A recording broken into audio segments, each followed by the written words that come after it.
Salut très chers machinistes, bienvenue sur ma chaîne YouTube Machiniste Snowboarder, la chaîne qui a pour ambition de faire découvrir les machines agricoles. Nous publions au moins chaque semaine une vidéo sur les machines agricoles. Alors si ça te plaît de vouloir découvrir les machines agricoles, d'avoir des méthodes et techniques d'entretien et de réparation des machines agricoles, tu es justement au bon endroit. Je t'invite donc à t'abonner et à cliquer sur la cloche de notification pour être informé des vidéos que nous publions chaque semaine.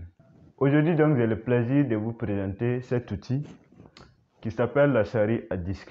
La charrie à disque, c'est un outil de labour. C'est un outil qui permet de labourer la terre de façon optimale dans les conditions très difficiles. C'est un outil qui est peu répandu et il est beaucoup adapté aux terrains caillouteux, les terrains qui présentent beaucoup de racines. L'efficacité sur ces terrains de cet outil est la forme de ces éléments travaillants qui sont arrondis. Alors, comment fonctionne une charrie à disque? Il faut bien noter qu'une charrie à disque peut être attelée derrière un tracteur ou un motoculteur. Alors, que ce soit derrière un tracteur ou un motoculteur, la charrie à disque est traînée et les organes travaillants, c'est-à-dire les disques, frottent contre le sol et ainsi découpent des tranches de terre de diamètre d'environ 30 cm à une profondeur de 20 à 30 cm pour couvrir les débris végétaux. Le fonctionnement de la charrie est directement lié au disque, qui se caractérise par plusieurs éléments dont on peut citer le diamètre qui varie de 65 à 80. On peut aussi parler de l'épaisseur, des rayons de courbure des disques également et aussi de la concavité des disques. Le principe de fonctionnement d'une charrie est lié aux vitesses d'avancement et au frottement des disques contre le sol qui découpent des tranches de terre sous forme elliptique, les redéposent sous forme de morceaux.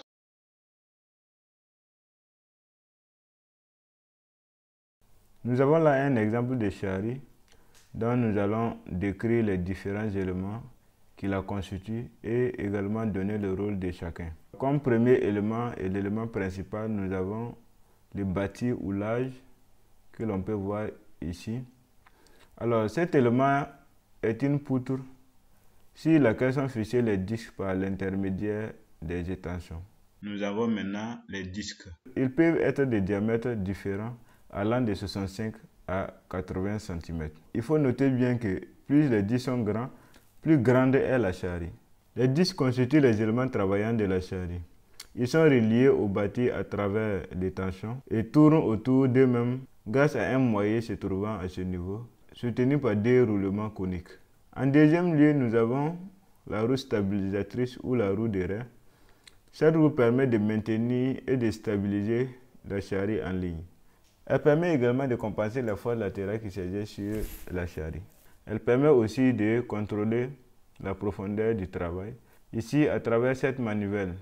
Le numéro 3, c'est le décrotoir ou le versoir à racleur qui permet de nettoyer les disques et empêcher la montée de la terre en émiettant et en facilitant le retournement de la bande coupée. Alors, on peut également trouver une béquille qui permet de stabiliser la machine lorsque elle est détellée et également l'attelage 3 points qui permet de lier la charrie au tracteur ou au motoculteur. Ça c'est une charrie réversible avec ici des ragettes. Le numéro 3, alors, ces ragettes permettent de découper une bande de terre et puis de la projeter au fond des raies. Cela contribue donc à l'enfouissement des débris végétaux. Alors, chers amis, pour ce qui est de cette machine, nous allons nous limiter là aujourd'hui. J'espère que ça vous a plu, j'espère que vous avez pu apprendre quelque chose. Si tel est le cas, n'oubliez pas de liker et je vous donne rendez-vous la semaine prochaine pour parler des inconvénients, des avantages ainsi que du mode de réglage de cette machine agricole. Alors, sur ce, je vous souhaite bonne soirée et bonne journée selon l'heure à laquelle vous regardez ma vidéo et on se retrouve la semaine prochaine. Merci.